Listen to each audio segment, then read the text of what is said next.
Hello guys, yan. Nandito po kami sa ngayon, Manila. Yan po yung kasama ko. Yung dalawa, yan. Yan si GR, kasama namin. Punta kami po sa Manila.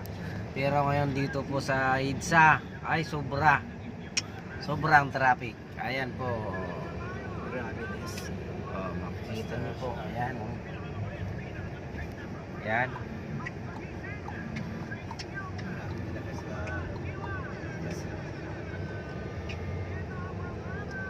Ayun guys, sobrang traffic. Ganun talaga. Tiis-tiis. Diba?